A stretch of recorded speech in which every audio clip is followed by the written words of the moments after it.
Mon Père qui est aux cieux, que ton nom soit sanctifié, que ton règne vienne, et que ta volonté qui est faite dans le ciel soit faite sur la terre.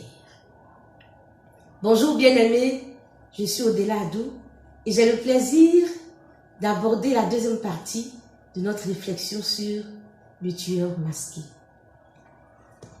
Le roi Saül a une bonne nouvelle. Il appelle le jeune David et il lui dit ceci: je te donnerai ma fille Mérab pour femme. Dans le livre de 1 Samuel au chapitre 18, à partir du verset 17. Waouh! Quelle belle nouvelle! Quelle belle proposition de mariage! Waouh! Avec un gros point d'exclamation. Quelle belle promesse de mariage! C'est impensable. C'est inimaginable. David, même dans son rêve, ne pouvait pas s'imaginer un tel scénario. Devenir le gendre du roi. Et dans son émotion, David dit au roi: mais qui suis-je? Qu'est-ce que ma vie? Qu'est-ce que mon père pour devenir le gendre du roi? Le roi Saül a maintenu sa décision. Dès cet instant, à partir de ce moment, la vie de ce jeune homme a commencé à battre au rythme de ce mariage du rêve. Waouh! A commencé à battre au rythme de ce mariage de rêve. Notons que la Bible précise que Saül avait pour objectif de tuer David. Et donc, Saül en réalité est l'ennemi de David. Saül est donc le symbole du diable dans la vie de David. Et donc, Saül avait un objectif avec cette proposition de mariage pendant que David, il était dans le rêve de son mariage de rêve. Je répète, David était dans le rêve de son mariage de rêve pendant que Saül savait l'objectif qu'il voulait atteindre à travers cette proposition de mariage. Au verset 19 de ce passage, la Bible nous dit que lorsque arrive le moment où Mérab, fille de Saül, devait être donnée à David, elle fut donnée pour femme à Adriel de Méhola. Le temps arrive où David doit recevoir sa femme. Plus de femme, plus de Mérab, c'est la rupture. Elle est avec quelqu'un d'autre. Quelle déception. Son rêve est brisé. Le mariage de rêve de David n'aura pas lieu. Je veux que tu répètes avec moi. Le rêve de David n'aura pas lieu. Le mariage de rêve de David n'aura pas lieu. C'est un leurre. C'est un mariage illusoire. C'est un mariage mirage. C'est une déception. Saül a fait miroiter Mérab devant David. Saül a fait miroiter Mérab devant David. Et quand David a commencé à prendre plaisir à cette relation, Saül s'est retiré avec Mérab. Quand David a commencé à prendre goût, quand il avait la salive à la bouche, Saül s'est retiré avec Mérab. Abandonné, laissé sur le carreau. C'était inattendu.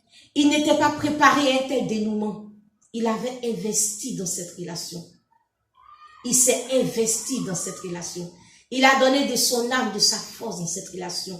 Il a pris de grandes décisions dans sa vie en tenant compte de Mérab. De grandes décisions. Il est blessé dans son âme. Son cœur saigne. La honte, le regard des autres, les moqueries, les larmes ruissellent de ses joues. Il ne sait que penser. Il est complètement dévasté par cette rupture. Il ne comprend pas ce qui se passe. Il cherche des explications. Il n'en trouve pas. Et il souffre. Il perd le goût à la vie. Il perd le goût à la vie. Il ne comprend pas.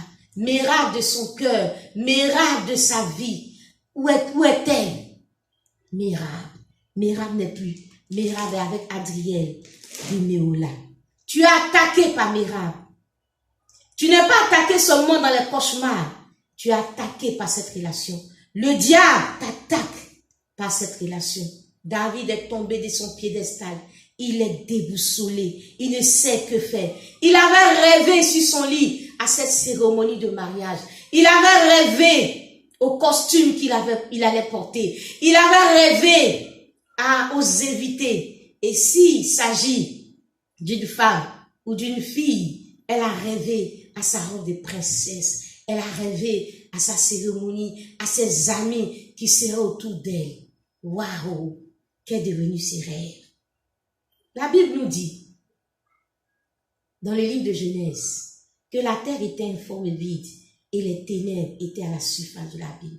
Quand les ténèbres sont quelque part établies, quand les ténèbres sont présentes quelque part, c'est du vide.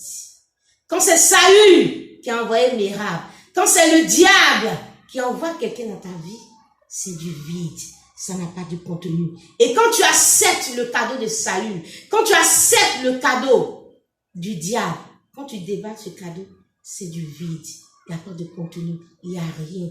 Tu as eu tort de croire en cette relation. Dieu ne t'avait rien dit. Dieu ne t'a rien dit. Tu as cru aux promesses. Tu t'es fondé sur de simples promesses. Mais ce que tu ignorais, c'est que cette promesse-là venait du diable. Tu t'es fondé dessus. Tu t'es fondé sur cette relation. Et aujourd'hui, tu es complètement dévasté. Ça ne repose sur rien. On s'est fait tromper par le diable. On a cru à quelque chose qui n'existait pas. Ce n'était rien. Et là où il y a les ténèbres, c'est du vide. Mérab est dans la rue. Mérab est dans une assemblée locale. Mérab est au travail. Mérab est quelque part. Fais attention. Fais attention. Tu es complètement dévasté aujourd'hui par cette rupture. Des gens sont blessés. Des gens sont déboussolés. Des gens ont une vie en lambeaux. Ils sont complètement démontés comme des pièces détachées parce que ils ont eu affaire à Mérab. Tu n'as pas consulté Dieu. Tu n'as pas consulté Dieu. Tu as cru en ses promesses. Mon frère, ma soeur, il y a des personnes qui ont leur vie complètement brisée par Mérab parce que ces personnes-là ont perdu Mérab. Abraham a eu raison de rejeter les propositions du roi de Sodome. Tu dois rejeter toute proposition qui vient du roi de Sodome. Tu dois rejeter toute proposition qui vient de Saül. Tu dois rejeter toute proposition qui vient de Saül. Même son mariage de rêve, tu dois refuser cela. Mon frère, ma soeur, je veux te dire une chose. La terre était informe vide, comme aujourd'hui, cette proposition est vide, parce que les ténèbres étaient à la surface.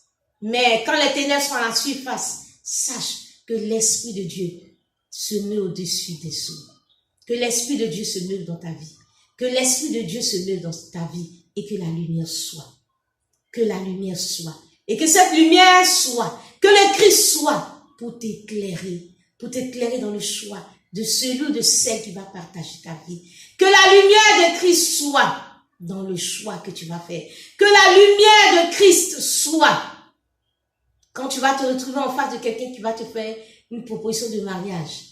Que la lumière de Christ soit. Que la lumière de Christ soit quand tu auras le désir de proposer le mariage à quelqu'un, afin que Mérab ne soit pas sur ta route, afin que tu ne te connectes pas à Mérab. Que la lumière de Christ soit. Je t'invite à poursuivre cette réflexion avec moi dans la prochaine vidéo.